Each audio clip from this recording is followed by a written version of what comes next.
Hello, and welcome to DE Classified, a podcast showcasing the history of destroyer escorts. Each month, a member of USS Slater's education crew will highlight a specific destroyer escort and share the stories of the sailors who served aboard these trim but deadly ships.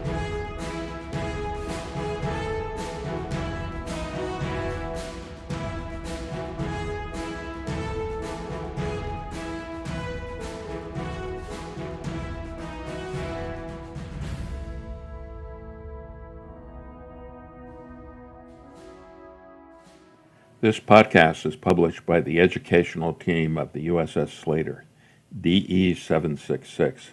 But this podcast isn't about the Slater. It's about a similar type of ship, the USS PETTIT, DE 253. These two ships are connected by shared experiences of the sailors who served on them, and by the mission of the Destroyer Escort Historical Museum, the organization that runs the USS Slater. This is the second part of the video series on the USS PETTIT, DE 253. The first part discussed the Edsall-Class destroyer escorts, the construction of the USS PETTIT, her first deployments into North Atlantic convoys, and during the remainder of 1944, we went into detail about Corps Dev 20 escorting convoys CU. In the second part, we're going to discuss the USS PETTIT in 1945. In 1945, there were a couple of big events: a new captain for DE 253, a few more convoys, V-E Day, followed by V-J Day. We're going to go to the Slater oral history files, and we're going to let a PETTIT crewman describe some more details. On February 1st, 1945, Lieutenant Commander Ellis was relieved by Lieutenant Woodward B. Rich, U.S. Coast Guard. Previously, Lieutenant Rich was the commander of the Coast Guard cutter Calypso, WPC-103. He was stationed in Norfolk. The Calypso escorted ships on the eastern seaboard. She was involved with several U-boat attacks and dramatic rescues. On a side note, in 1955, the Calypso was acquired by the Circle Line Sightseeing Cruises of Manhattan, New York, and was converted into a tour boat. Also in February 1945, Marty Davis joined the USS Pettit as a 17-year-old seaman apprentice. The Pettit DE 253 had finished its ninth convoy, but there was still more to go. 3 more CU convoys, CU 58, 64, and 71, then the transition to the Pacific Theater. Marty Davis will describe his experiences, but Marty was too busy to take photos. During World War II, the Coast Guard had an excellent team of professional photographers. Unfortunately, very few of these images are of destroyer escorts.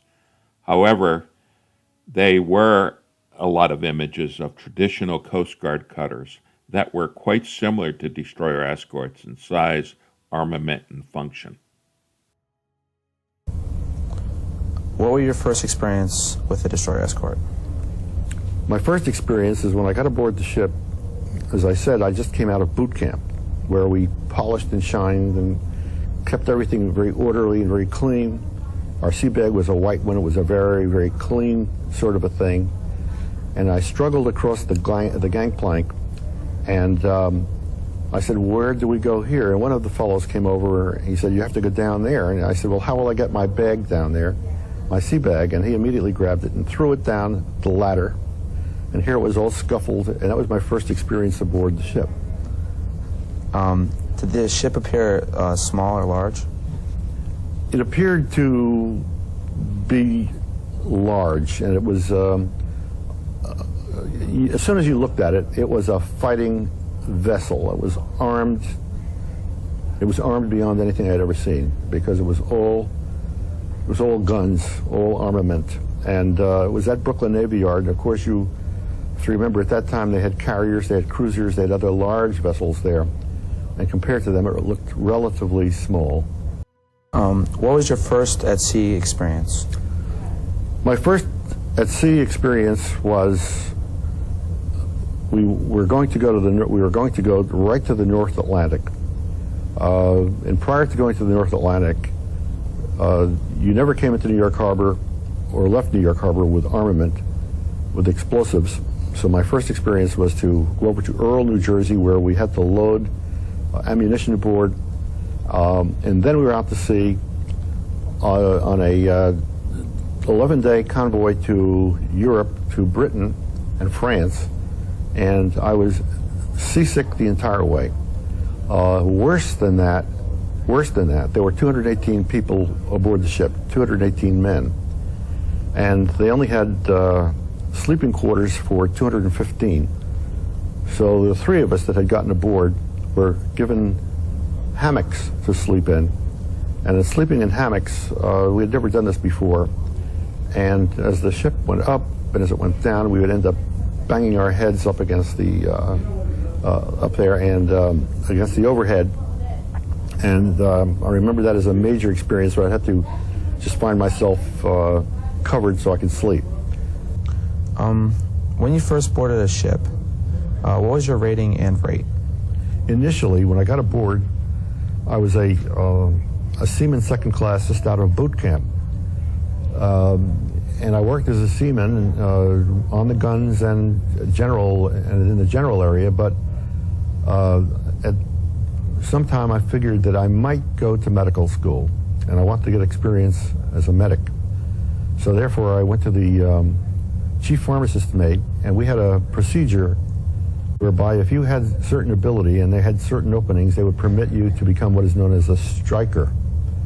And becoming a striker means that you retain your rate, but you work in a particular location, and then eventually if you succeed, and if there's an opening, they will change your rating to that area. And what I had done then was to, after having been a seaman for a period of time, an opening occurred, I became a striker, then my rate was changed to hospital apprentice second class, hospital apprentice first class, and then finally pharmacist mate third. Did you spend any time as a mess cook? Yes, on two occasions. One was in boot camp, where everyone was given this assignment, and you'd have to be there serving hundreds and hundreds, I don't know the numbers, probably several thousand people at a boot camp. This is the way it was over at Manhattan Beach. And then when you got aboard the ship, while I was still a seaman, you were given certain duties for periods, and one of these happened to be mess cook duties. And if you are a mess cook in the North Atlantic, if you've been aboard Slater, you'll recognize that the dining area, the mess hall, is down below and the kitchen is above. And you had to carry these huge pots, huge cylinders of food down, and it'd be going all over the darn place, up, down, and everywhere else. And the only experience or one of the memorable experiences I had was that when we brought the oatmeal down, it was huge. We brought it down there, and the ship was going in all directions, and where you put this is near the bunks that were up. And one day I said to the cook, when I was over here putting all this away, one of the socks fell in there, and I can't find it. One of the fellow's socks fell, and he said, "Never mind, they won't know the difference anyway." So that was one of my mess cook experiences. But being a mess cook was a job that we all had to go through, and you recognized that it was part of life. What shipboard equipment did you operate after you went through being a striker? When I was a seaman, I'm very pleased to say that I had the opportunity to be a seaman, because it gave me a feeling for the sea that you would not get if you were just directly involved in medicine. And as far as the ship is concerned, I had duties like everyone else when I was a seaman, which is chipping, painting, and everything else, cleaning, because the ship was in constant maintenance. And of course, we had our guns to be at, our gun positions. Eventually, when I became a medic, then my duties were down in the sick bay. And it was a day job, but on call 24 hours a day. Anything notable about any of the equipment you used on the ship? Not really. I think that it was, for the time, it was very, very advanced. The only thing that did occur was when I was still a seaman aboard a Quad 40. They come in. The shells come in groups of 4, in nests of 4, and you usually have 7 or 8 men at these guns because of the number of barrels, and you pull the guns out, or rather you pull the ammunition out in these clips, and you pass it to someone else who then passes it up to someone else. And I was over there as part of this team, and one of the fellows got it, gave it to me, but as he did it, he must have pushed something, because one of these 40-millimeter shells went right down between my legs and landed like that, between my legs. And another fellow, before any of us could react, he ran over and he picked it up, ran to the side, threw it over, and we all went down. But this had landed right between my legs, and who knows what would have happened, but that was an experience that I certainly won't forget. What watches and watch sections did you routinely stand? Well, when I was in the life of a seaman, I stood all of the watches. We had a mid to 4, 4 to 8, 8 to 12, and in other words, it was 4 on, 8 off. And depending upon what watch you had, you could end up being 4 on, 8 off, 4 on again, but then your second 8 hours would be work. In other words, it wasn't just a matter of being on watch and then not doing anything. And it all depended upon the watch that you had. If you were on a mid to 4, meaning midnight to 4, 8 o'clock in the morning, you didn't go to sleep, you went right to work. In other words, you ended up putting in a full day of watches plus working. What were your specific duties during the watches? Well, during the watch, when I was standing watches, I had to be at a gun. And the gun that I was at was this 40-millimeter Quad 40, and you had to be there at the ready. While the war was on, you had to be there ready to go. And you were involved in practice, you were involved in maintaining the gun, and you had to be there during that period of time. And in the North Atlantic, I mentioned to you that I was seasick. And as far as people were concerned, the other members of the crew, a body had to be there. So you could end up being seasick, as I was, and I'd have to struggle or be helped to get up to the gun. And they couldn't care less about my being able to do anything. The vessel would be going up, down, all around, but they would have the adequate number of bodies there at the gun, and there I was. I remember the times that we were in the North Atlantic and water was rolling back here all over the place, one side to the other. I was lying down over there, naturally wearing the proper clothing, but with the water just rolling over me while I was seasick. And you had to be out there regardless of the weather. And this is the way those were scheduled. You had to be there. You had to be at the gun just in the event of a problem. And if you were involved in a storm, and this was Atlantic or Pacific, if you were involved in a storm, the ship was turning in all directions like a cork. It would be going up, down, around. I mean, you'd be dizzy. You'd have to hold on. And on one occasion, I ended up with again another episode in that the water was just coming at us so heavily that it actually bent some of the shields, the metal shields that we had. And in one case, a depth charge came loose and it was rolling around all over the place, and we had to wrestle with that whole thing in order to stop it. I was in a position whereby the being caught in a wave was such that you very easily could have been washed overboard. So you constantly wore life jackets with a little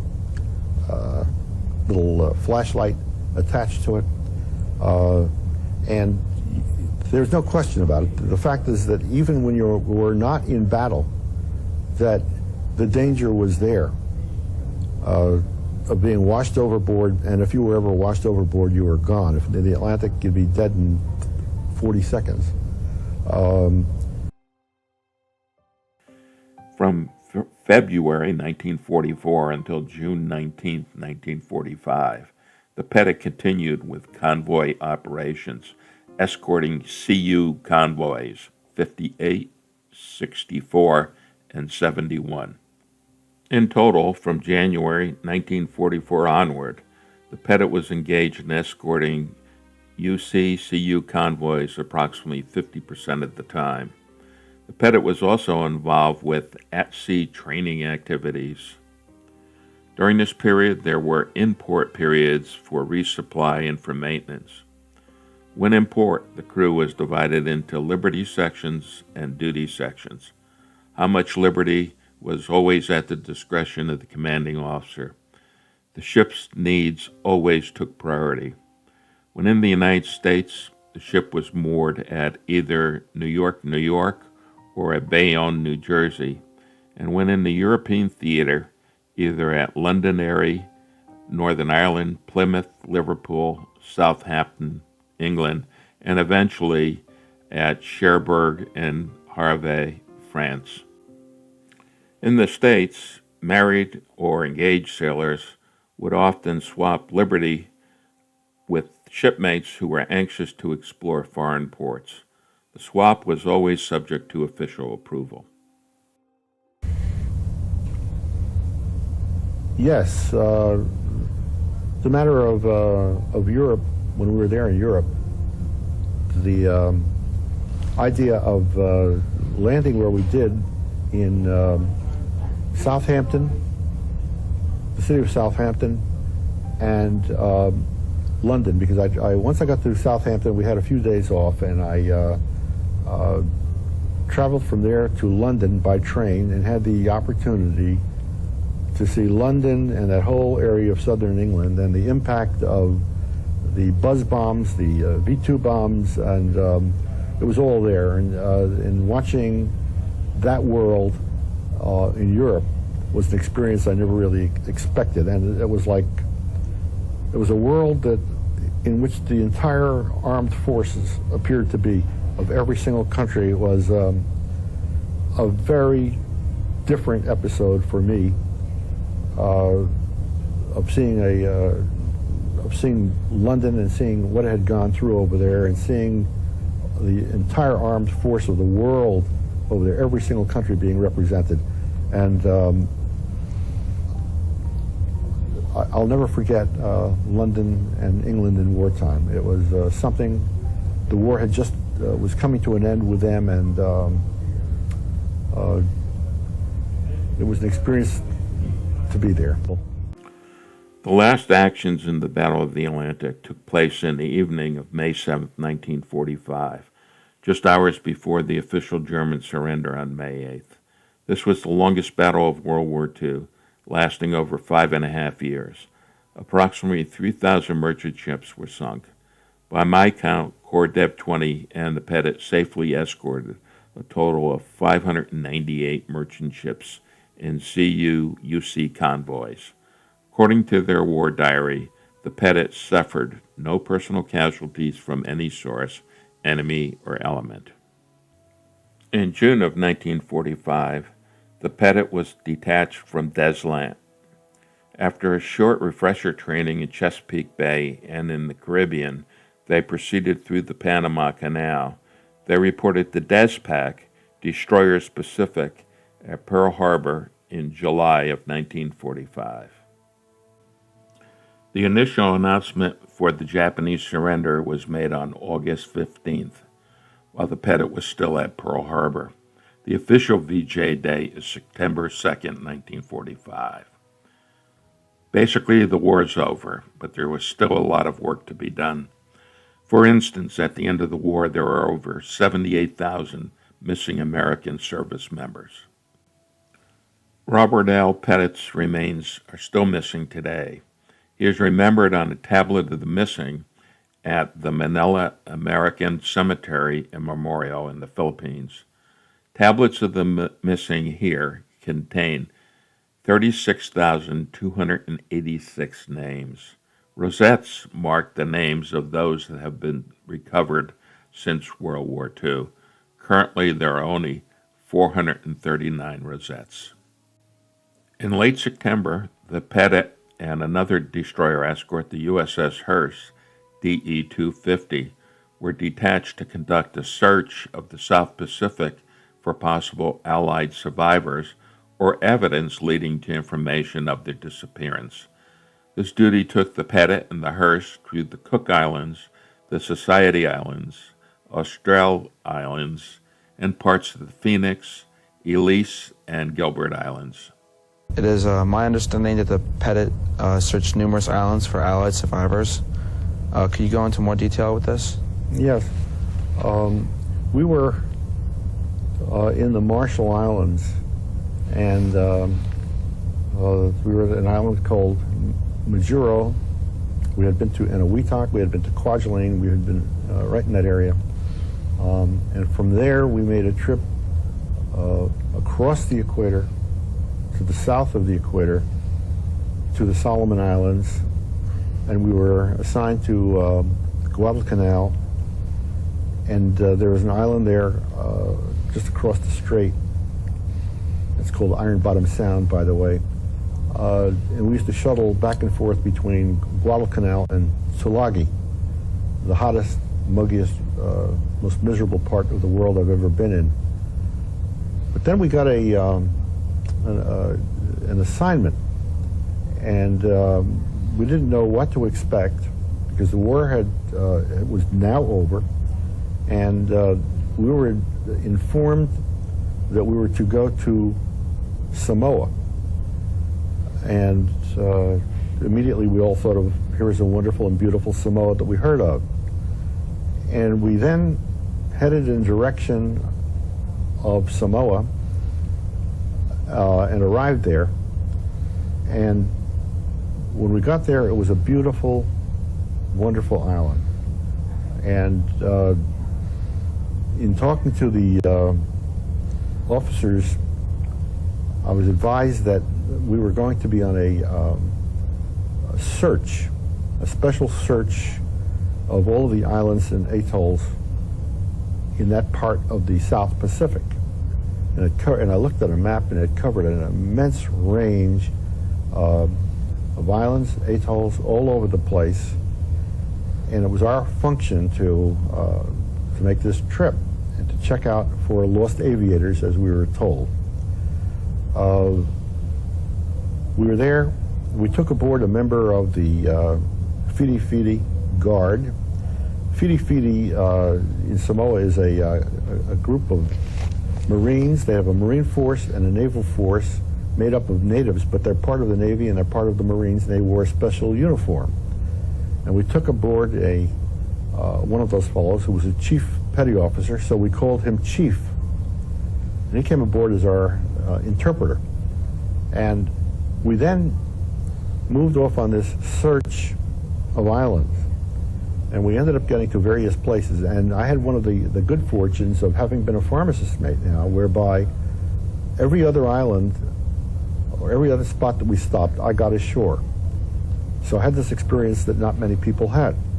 In terms of Caucasians, we had heard of some of the aviators that had been picked up, but our particular trip there was not fruitful from that standpoint. But what was fruitful were the experiences that we had. For instance, I mentioned this chief that we had, and he was a chief petty officer. He was a native chief petty officer, And he told me as we were approaching an island, a group of islands, he said, "Here's my island." I said, "I'm coming home." He said, "I'm coming home." And as we approached the island, we saw hundreds and hundreds of outrigger canoes come out, and they all started bowing, making noise. It turned out that the chief petty officer was really a chief. He was the chief of the island. And it was like a movie. He invited the entire crew ashore to a luau with this on this island. Other islands that we went to were Pitcairn Island, where I met the grandson of the artist Gauguin.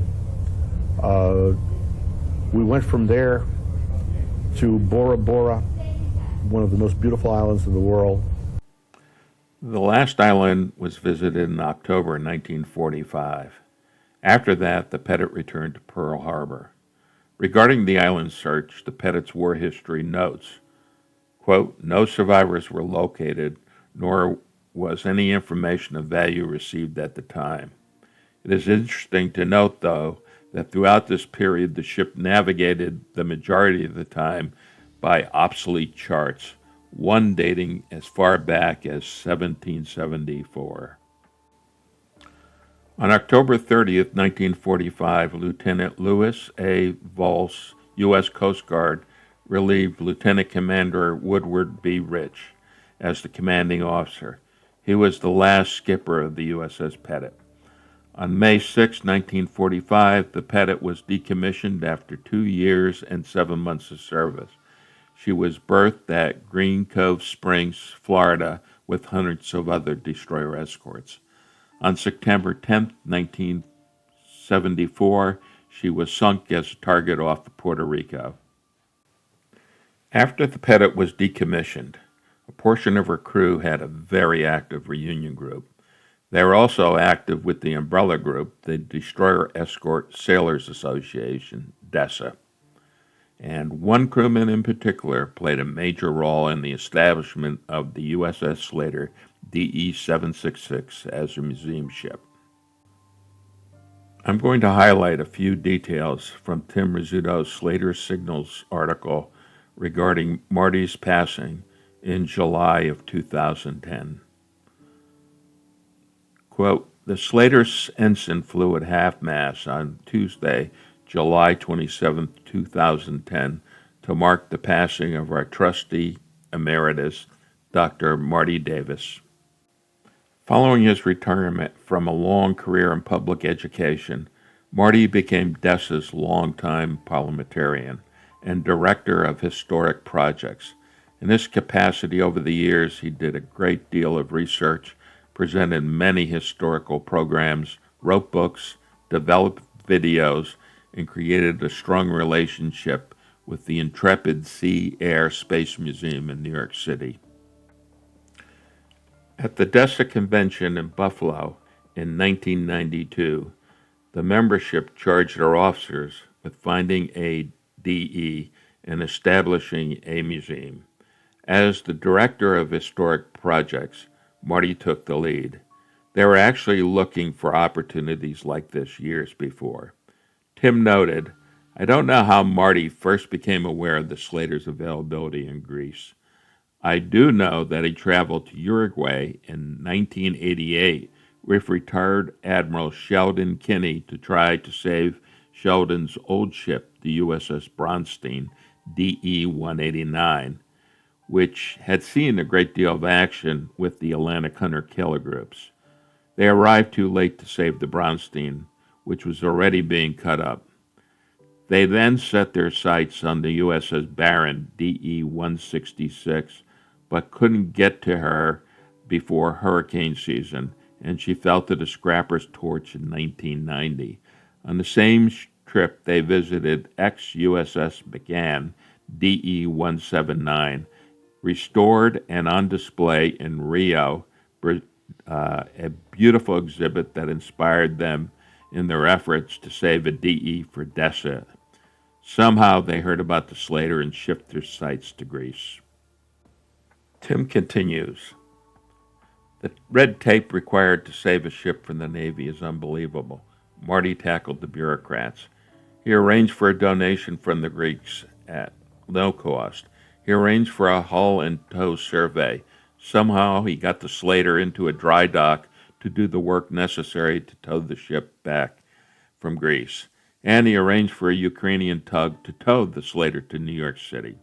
Along the way, he got the U.S. State Department to buy into it all. Marty also worked to create DEHF, Destroyer Escort Historical Foundation, the owner of the Slater, as a not-for-profit education corporation.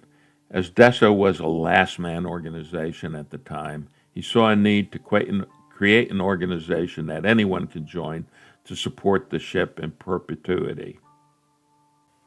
Initially, the Slater was docked at the USS Intrepid Museum in New York City. In the spring of 1997, the Intrepid management decided that the USS Slater did not fit into their scheme of things and told the volunteers that they would need to find a new home. Marty swung into action again. Some of the volunteers wrote to Governor Pataki seeking help to find a permanent home for the USS Slater. Eventually, Mayor Jennings was asked to consider bringing the Slater to Albany. The city kept an open mind, and a group went to Manhattan and toured the ship. Their tour guide was none other than Marty Davis, and he must have done his best sales job ever because the group came back to Albany and reported that the Slater was a doable project and would be great for waterfront development. Marty made several trips back and forth to Albany over the spring, summer, and fall of '97. Meetings were set up with all the agencies, including the U.S. Corps of Engineers, the New York State Department, Division of Inland Waters, the City of Albany, and the County of Albany, and others. The educational programs that exist on the USS Slater today are largely Marty's legacy. Bravo, Zulu.